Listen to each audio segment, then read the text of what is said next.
himself is a practicing Catholic. He does not respond directly to the conversation in the documents we have, but we're still waiting to hear the campaign's explanation for all of this. In moments, we'll be joined by noted evangelical leader Tony Perkins from the Family Research Council and then Karl Rove on the possible fallout politically. But we begin tonight with Trace Gallagher for the very latest on this breaking news, live from our West Coast newsroom. Trace? Megyn, the indication from these Catholic-bashing emails is that both Rupert Murdoch and the managing editor of the Wall Street Journal, Robert Thompson, decided to raise their children Catholic, not because of their religious beliefs, but rather for social and political benefits. Robert Halpin writes, quote, "It's an amazing bastardization of the faith. They must be attracted to the systemic thought and severely backwards gender relations and must be totally unaware of Christian democracy." Top Clinton aide John Podesta, who again is Catholic, did not respond. Jen Palmieri did, writing, quote, "I imagine they think it is the most socially acceptable, politically conservative religion. Their rich friends wouldn't understand if they became evangelicals." Halpin writes back, quoting, "Excellent point. They can throw around Thomistic thought and subsidiarity and sound sophisticated because no one knows what the hell they're talking about. Thomistic thought is the philosophy of St. Thomas Aquinas. Subsidiarity, the belief that things are better handled at a local level instead of a central government." The Catholic League responded to the email saying, quote, "These anti-Catholic remarks are bad enough, but it makes one wonder what else Clinton's chiefs and others associated with the campaign are saying about Catholics and Catholicism." We should point out this is a religious group the Clinton campaign should covet. A poll from the Public Religion Research Institute showed that likely Catholic voters favored Hillary Clinton over Trump 55% to 34%. And a Georgetown study shows that in the past 16 presidential elections, Catholics have voted Republican only 3 times, once for Nixon, twice for Reagan. Again, we emailed the Clinton campaign for a response. So far, nothing. Trace, thank you. Joining me now with more, President of the Family Research Council, Tony Perkins. Tony, good to see you again.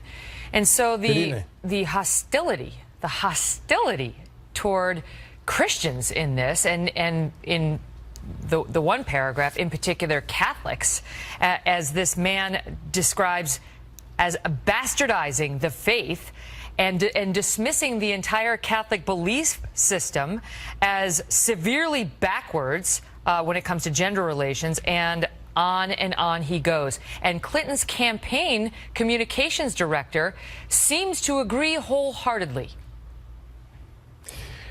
Megyn, this should be no surprise to those who listen to what Hillary Clinton says. Remember, this is the same elitist vineyard that gave us the term basket of deplorables, used going further even to say that they're irredeemable, which obviously is a concept that stands in stark contrast to what evangelicals and Catholics believe, as they believe and cling to the redemptive work of Jesus Christ.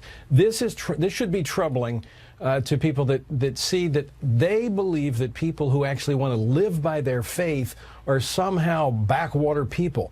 Look, there's a lot of Americans who literally simply want to live their lives according to their faith, and it's clear that Hillary Clinton and her team hold them in disdain. The thing that seems to really horrify them in this email exchange is that Rupert Murdoch, the owner of this channel, and Robert Thompson, head of News Corp, that they had the nerve to baptize their children Catholic and want to raise them Catholic, which has these officials who want the Catholic vote. The Catholic vote has actually proven very important for Democrats in past elections.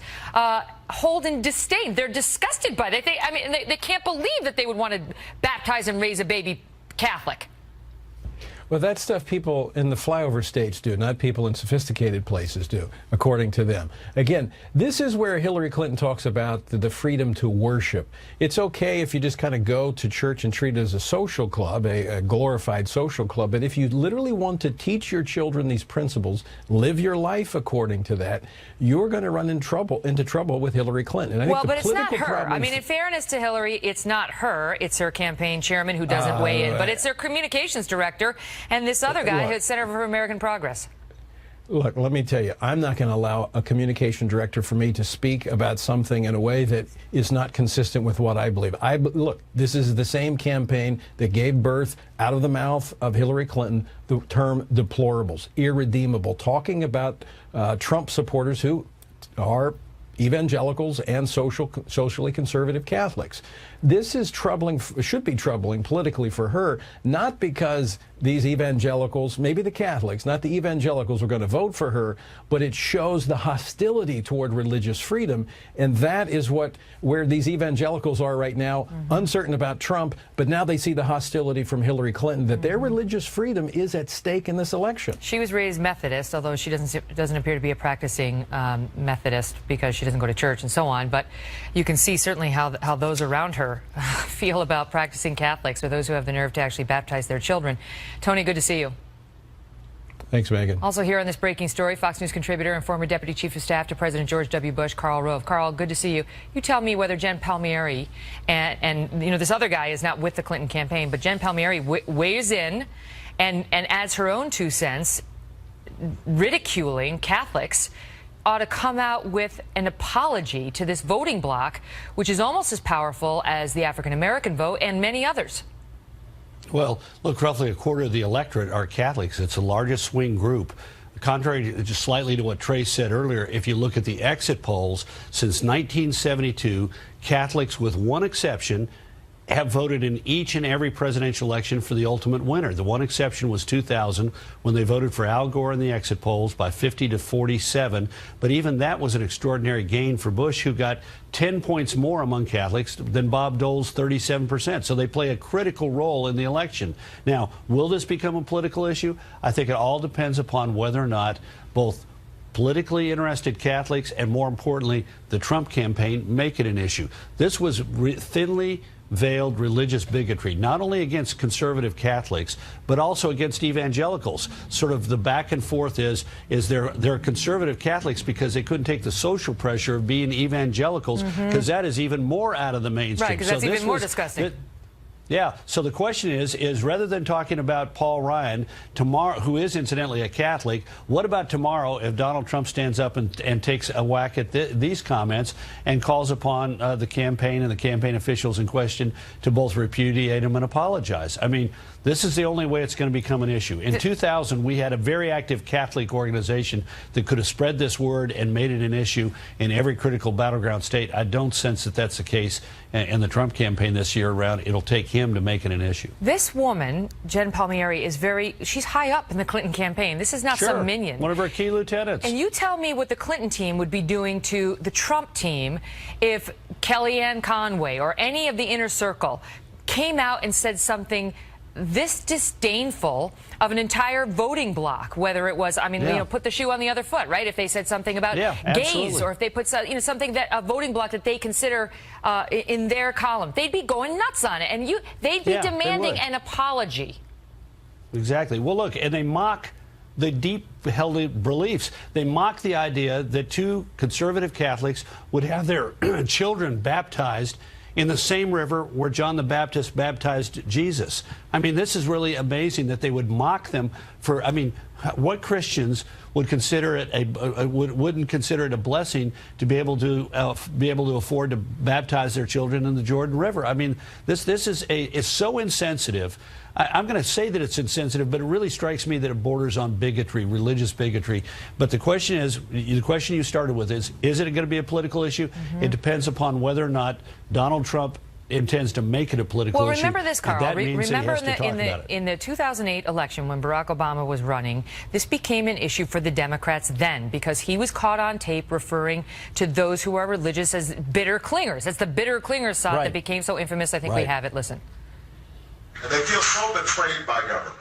So it's not surprising then that they get bitter and they claim to downs or religion or antipathy towards people who aren't like them. So, and that was not helpful. That was not particularly helpful to Barack Obama's campaign. Right. Not at all. Not at all. But look, do you think the media, without some prodding, without somebody making it an issue, that most of the media is going to pay attention to this? Most of the media is secular. Most of the media doesn't claim to understand or care to understand the deeply held beliefs of people of faith. And so we can't count on NBC and ABC and CBS, the producers and the news directors saying, oh, this is a story worth covering. No, it's going to have to be made an issue by Donald Trump and his allies stepping forward and saying this is unacceptable, and Hillary Clinton ought to repudiate it. She's and been Jen out Palmieri there. ought to. Hillary has been out there condemning Donald Trump's comments about Muslims, calling for religious tolerance, saying that she's been an advocate her whole life for religious freedom.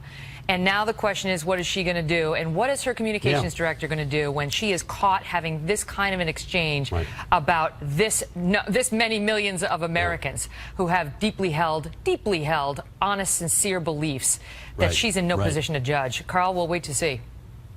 What about some religious respect in addition to tolerance? So what about some respect for the beliefs of people? Great to see you. Well, we're waiting for comments. We're waiting for some sort of remark back from them. Look, these are hacked documents, right? This comes from the WikiLeaks dump, so it's controversial. But so is the content. And you ask yourself what the Clinton team would be doing right now if this kind of thing came out from Team Trump. In the meantime, we're watching Donald Trump tonight to see if he speaks to any of the breaking news tonight down in Panama City Beach, Florida. Before we'll be joined by Trump spokesperson Katrina Pearson and former Romney campaign chief strategist Stu Stevens, who will be talking about the road ahead to the next big debate.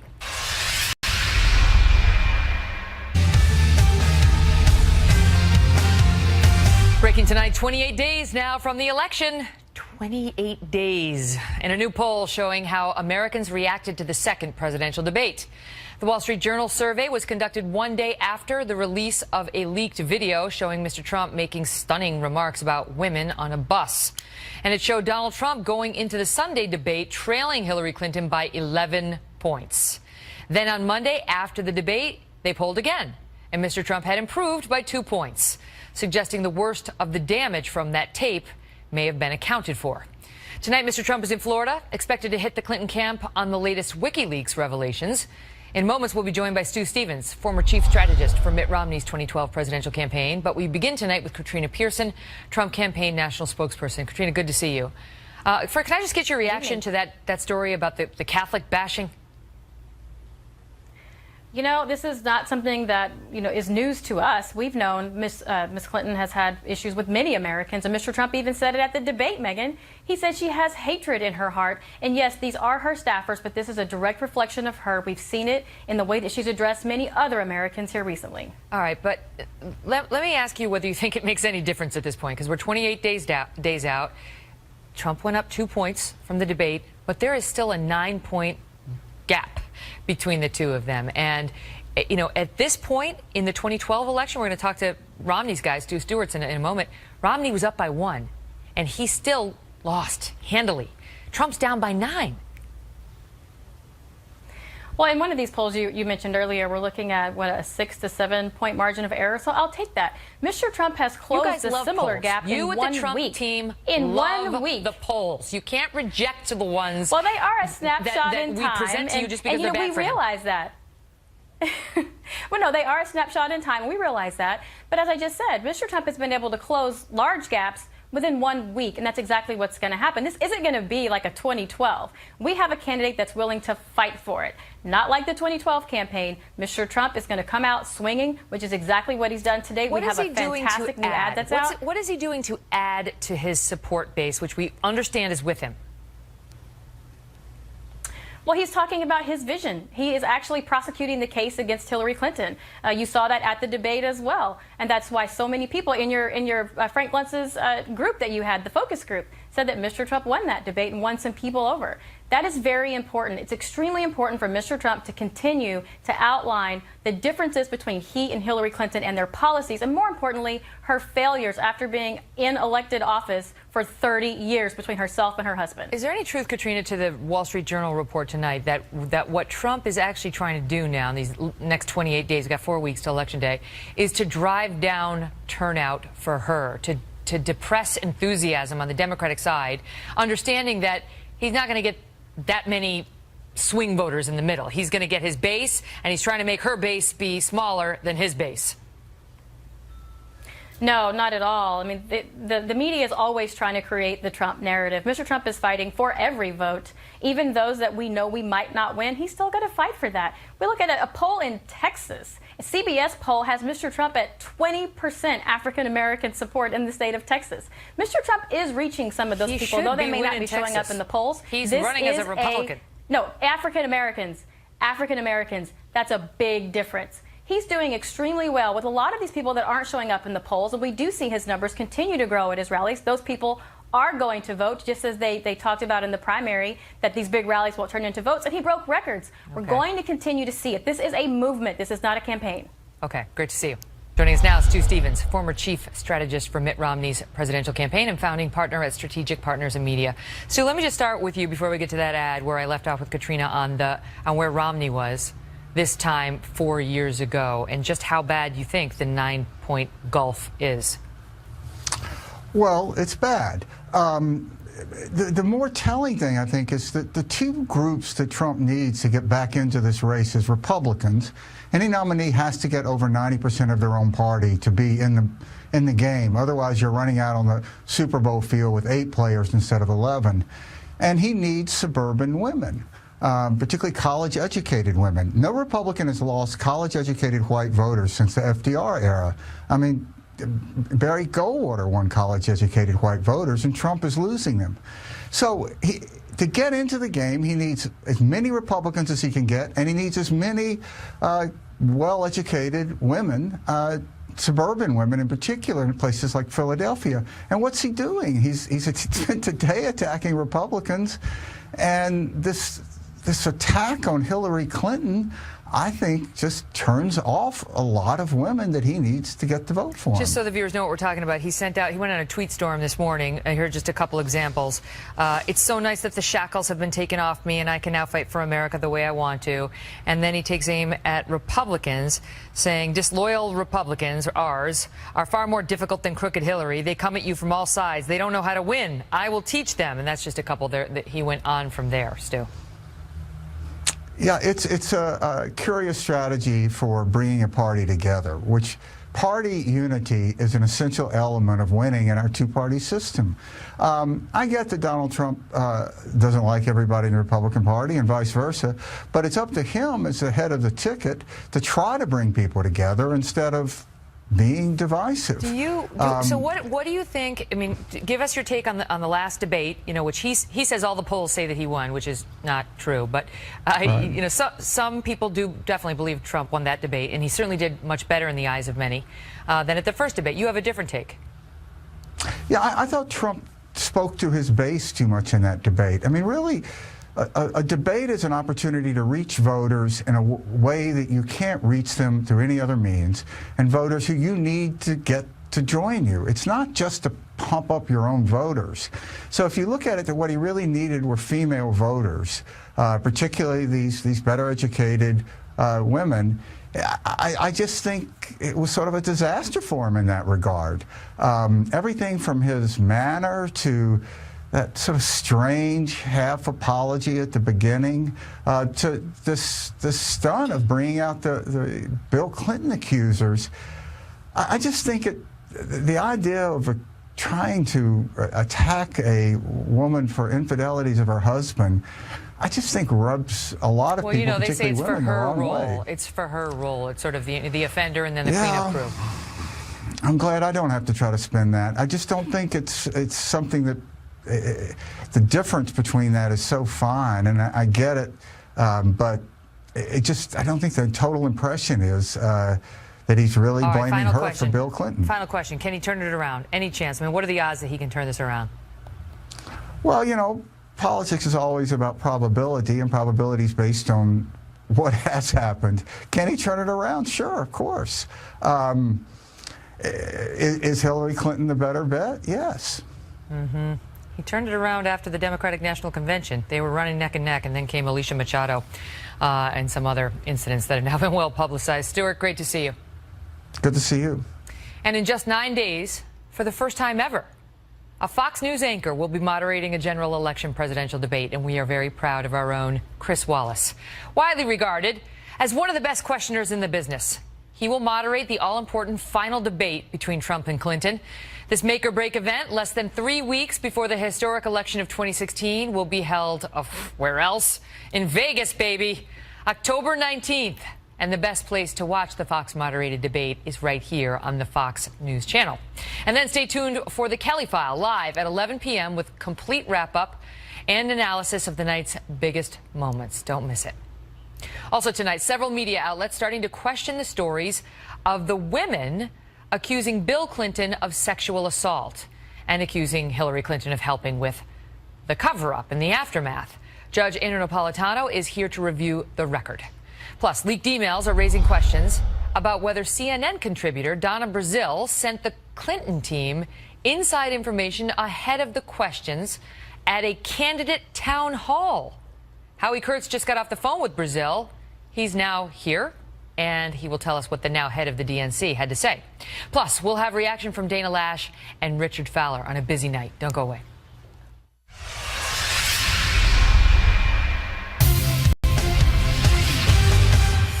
This crooked media, you talk about crooked Hillary, they're worse than she is. They are so dishonest. Without the media, Hillary Clinton couldn't be elected dog catcher. I mean that. True. From the start of his campaign, right up until last night, Donald Trump has consistently accused the media of working against him. Now, WikiLeaks has uncovered a number of emails that suggest perhaps there may have been some coordination between some well-known folks on TV and some high-ranking members of the Clinton campaign. We asked Howie Kurtz to investigate that charge. He's the host of Media Buzz on the Fox News channel. Howie, what'd you find? Hi, Megyn. Well, the latest batch of hacked emails disclosed by WikiLeaks is causing headaches not just for candidates, but for journalists and commentators. Donna Brazile, the acting Democratic Party chair, is in hot water tonight over an incident last March when she was a CNN contributor. Brazile was the DNC's vice chair while working at CNN, but has temporarily suspended her network contract for now. The day before a CNN town hall with Hillary Clinton and Bernie Sanders, Brazile wrote the Clinton campaign, "From time to time, I get the questions in advance. Here's one that worries me about HRC." It involved the death penalty, with Brazile citing these statistics. 156 people have been on death row and later set free. Since 1976, 1,414 people have been executed in the U.S. And this was the town hall question. Since 1976, we've executed 1,414 people in this country. Since 1973, 156 who were convicted have been exonerated from the death row. A CNN spokesman told us no contributors get questions beforehand, and Donna Brazile told me moments ago she's not sure about the reference in her email, but that, quote, contributors, even analysts, get nowhere near that process. I wasn't involved. I'm never involved. I find it flabbergasting. It's ridiculous. So what's described in an illegally hacked email can sometimes be more ambiguous in real life, especially when a cable commentator doubles as a top party official. It's not unusual for partisan commentators to check in with campaigns, but any sharing of questions before an event would be a journalistic breach. The WikiLeaks dump also includes John Harwood, CNBC's Washington bureau chief, who drew plenty of negative reviews last year for the way he treated Donald Trump as a debate moderator. Let's be honest. Is this a comic book version of a presidential campaign? I talked to economic advisors who have served presidents of both parties. They said that you have as much chance of cutting taxes that much without increasing the deficit as you would of flying away from that podium by flapping your arms. Now we learn that weeks after that debate, Harwood chastised the Republicans in an email to Hillary Clinton's campaign manager, John Podesta. Quote, I imagine that Obama feels some sad vindication at this demonstration of his years-long point about the opposition party veering off the rails. I certainly am feeling that way with respect to how I questioned Trump at our debate. And in a message to Podesta after the Clinton email scandal broke, Harwood included a tweet he had posted, set aside process. If there's any specific, plausible suggestion of nefarious email Hillary Clinton was trying to hide, I haven't heard it. But Harwood and reporters like him attempt to build relationships with campaign officials to get scoops and interviews. And Harwood did try to book Podesta for CNBC. Megyn? Howie, thank you. Joining us now with more, Dana Lash, host of Dana on the Blaze TV, and Richard Fowler, a Fox News contributor now, yay, and nationally syndicated radio talk show host. Great to have you both. Good to be here, Megyn. Let's talk about this. Now, the thing with Brazile, I mean, I'll tell you this, as a debate moderator myself, I cannot imagine anyone at CNN ever leaking a question to anyone. I mean, it would be the height of unethical. I can't imagine it. And yet the question, you know, as asked, and what was in that email, Dana, was almost verbatim. It's a remarkable coincidence, isn't it, Megyn? The thing is I'm with you. I mean, I can't imagine someone leaking it, but at the same time, it's Occam's razor. You can't sit here and deny the obvious. The question was almost identical to the one that was asked at the town hall, and it's not beyond the realm of possibility to think that perhaps maybe Donna Brazile was able to obtain this question in advance. And then, of course, I mean, she's the head of the party. She's going to pass that off to the party's nominee, Hillary Clinton. But she was a Democrat. She wasn't the head of the party then, but she was a Democrat. No, but, not then, but she did become it. Just for kicks, I Googled the language, and it does pull up the Equal Justice Initiative, which has almost exactly the same language, saying since 1973, 156 people have been released from death row after evidence of their innocence was uncovered. So this may be boilerplate language that, death penalty opponents have on their websites. We don't have proof to show collusion. We don't, Megyn, and let me tell you, let me be very frank on this one. I know Donna Brazile very, very, very well, and there's no stretch of the imagination that Donna would ever do anything like this, which is the reason why the party chose her to be the interim chair after the leak with Debbie Wasserman Schultz. So I dismiss this on face just based on the reputation that Donna Brazile has to both me and many people watching tonight. But additionally, and to a larger perspective, right? So there's this argument constantly pushed by the Trump campaign that we saw on the bump into this segment of the media being so crooked and being so awful and being so tainted. But if you look at the numbers, Megyn, Donald Trump has got more earned media than any candidate in recent history. But he wants it to be favorable. He wants it to be favorable coverage. But here's the thing. Any press is good press, is what you learn in journalism school, right? And number two, and I think the most important point is if the liberal media had so much power, why is it that Republicans still have control of the Congress? They still have control of the Senate. If the media, quote unquote, hated George Bush, but he won in 2000, he won in 2004. Go ahead, Dana. Respond to that. Yeah. Well, of course, we don't have the White House, unfortunately, and I think we've been fighting in spite of media bias. That's your fault, Dana, not ours. There is. No, it's not actually a fact. Come on, Richard. No, there's absolute media bias in network media. You know that as well as I do.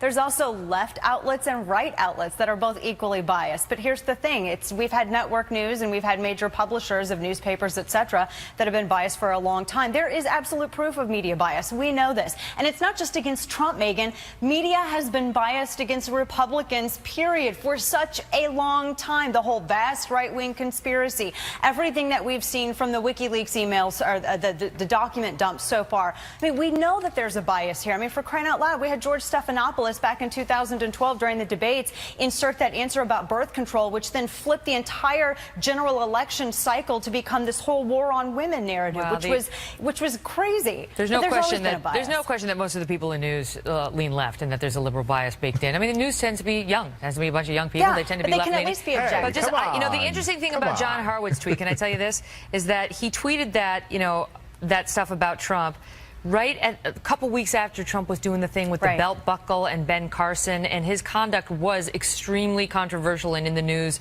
in Republican circles and Democrat circles. Yeah. And you just never know. I mean, you don't know whether he's got the same kind of emails to Marco Rubio's campaign, to Ted Cruz's campaign. We only have a snippet of the perspective here. So in defense of my fellow journalists, great to see you both. Good to see you, Megyn.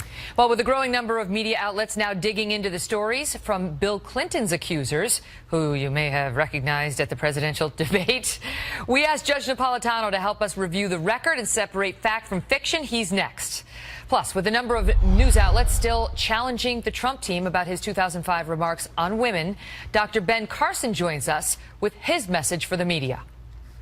From the world headquarters of Fox News, it's The Kelly File with Megyn Kelly. Well, a growing number of media outlets are now starting to question the stories of the women who are accusing Bill Clinton of sexual assault and accusing Hillary Clinton of helping to cover it up. We decided to take our own look at the record, and Judge Andrew Napolitano is here to help us with that in a moment. But first, Trace Gallagher lays out the case. Trace?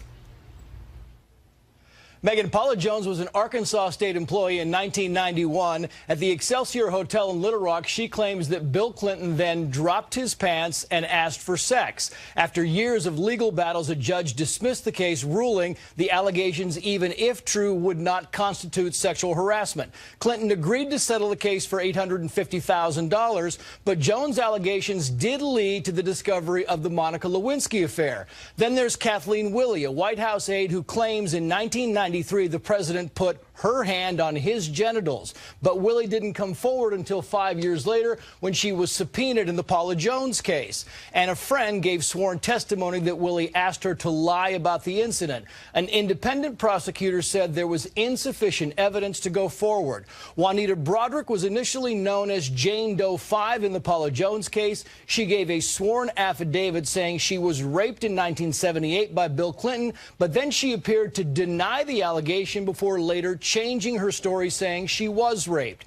In 1975, Hillary Clinton defended a man accused of raping 12-year-old Kathy Shelton. As part of her defense, Clinton accused the 12-year-old of being emotionally unstable, fantasizing about older men, and making prior false accusations. It wasn't until 2007 that Kathy Shelton even knew Hillary Clinton was involved in the case. And at the time, she had no hard feelings. But in 2014, an audio of Clinton discussing the case and laughing about it went public. Clinton claimed she wasn't laughing about the case, but about the absurdity of the system. Now Kathy Shelton claims that Hillary Clinton put her through hell because of a psychological exam. But the Washington Post says, yes, Hillary Clinton requested the exam, but a judge denied that request. Shelton to this day maintains that she was examined. Her attacker served less than 1 year in jail. Megyn. Trace, thank you. Joining me now, Fox News senior judicial analyst and New York Times best-selling author, hello, Judge Andrew Napolitano. Judge, great to see you. Good to be with you. What's the name of the book? Well, I had a couple that were bestsellers. I think the one they're talking about is called Suicide Pact. Okay, good. Just want to give you a little promo. Thank you. So how do you, there's three that we're talking about here who are accusing him directly. One who was a rape victim whose attacker Hillary defended. The three that are accusing him directly are cases that were never proved or were alleged many, many years after the series of events. The only case in which Bill Clinton paid out any money was after the case was dismissed because they feared it would be reinstated and he'd have to go through, he was sitting president at the time, more testimony The Paula in a Jones trial. settlement to me sounds like a nuisance value settlement. He paid her $850,000. And it the wasn't- vast majority was legal fees. Correct. Only $200 went to her. Correct. And none of it was his money. It was all raised. That's what all you do raised to in get his rid of these behalf. matters when you're Exactly. somebody like the President of the United Exactly. States. And I must. So we don't know whether these are true. We don't know that they're not true. We all know that we know that they all had serious problems with proof, which is why none of them ever were laid out before a judge and jury. Now, both Kathleen Willie and Juanita Broderick refused to come forward for some time publicly and then denied that he had done anything to them for some period of time. That, however, doesn't account for the fact that they may have been intimidated. He was a man of power. They may have been reluctant to do so. But where I get held up as a lawyer, you tell me, is that the people want to condemn Hillary with not believing them and with, trying to silence them and get rid of them, get them out of the public picture. But there was no proof when she was going after them. I got to tell you, I don't think Hillary is at fault in this case, in any of these cases. I mean, I'm going to fall out of my chair because the judge is defending Hillary Clinton. Listen, we're not talking about emails here. We're talking about a wife standing by her husband when claims are made against the husband, as to which the proof is, as you say, lacking. Claims that were late, claims that lacked credibility, claims that were partially true, claims that were eventually retracted and then reinstated. What woman wouldn't stand by her husband in that circumstance? How about the child whose rapist Hillary defended? You know, the file that Trace looked at and I looked at showed Hillary Clinton doing a professional job to defend him. She wasn't a serious, seasoned criminal defense lawyer, but she did what she had to do, what the law permits. Well, that's a first right here in the Kelly File. Judge Andrew Napolitano, great to see you. Good to be with you, man. Coming up, Ben Carson and Donald Trump's son, Eric Trump. Stay tuned.